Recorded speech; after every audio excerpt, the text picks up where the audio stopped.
Monsieur le maire, mes chers collègues, je n'ose dire, cher camarade Nicole.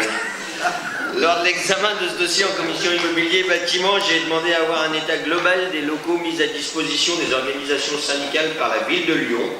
Je regrette de ne pas avoir reçu à cette heure ces éléments qui nous auraient permis de restituer cette mise à disposition dans son contexte et d'en apprécier la pertinence. Considérant néanmoins qu'il s'agit là d'un simple relogement lié à la construction prochaine d'un centre social sur le terrain de l'ex-maison du peuple, nous ne nous y opposerons pas. Mais au-delà de cette simple délibération, monsieur le maire, au-delà du contexte de celle-ci, les élus du groupe Les Républicains et apparentés Ensemble pour Lyon veulent aujourd'hui vous interpeller sur la cohérence de la politique foncière et patrimoniale de la ville de Lyon. Le débat que nous venons d'avoir sur la crèche Blandan en est un bel exemple. Il n'est en effet pas une commission immobilier bâtiment où des locaux appartenant à la ville sont loués, mis à disposition, vendus, etc., etc. Et en parallèle, notre patrimoine vient régulièrement s'enrichir par de nouvelles acquisitions.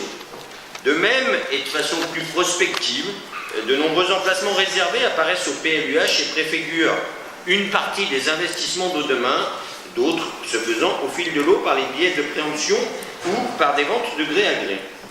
Lors d'examen des dossiers soumis en commission, la qualité des réponses apportées par les services permet le plus souvent d'éclaircir les zones d'ombre, souvent techniques, pouvant apparaître.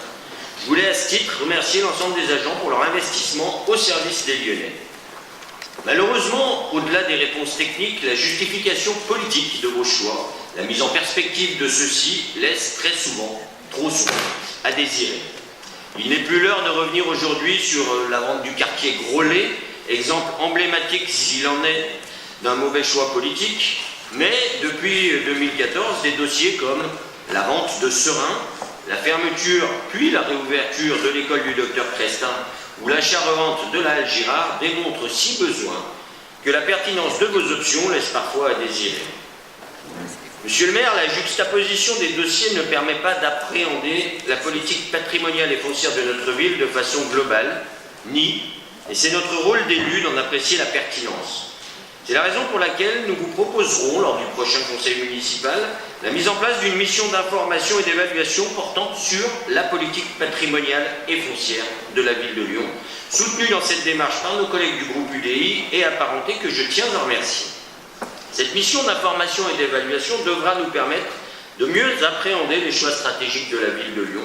Elle s'appuiera bien évidemment sur un examen systématique et exhaustif de l'utilisation faite des biens actuels de la ville, du coût généré et des perspectives d'évolution de cette utilisation.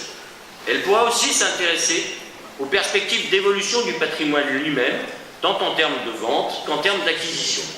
Nous avons, monsieur le maire, hâte de nous mettre au travail et n'imaginons pas que vous ne réserviez à cette proposition un accueil enthousiaste. Nous vous en remercions par avance.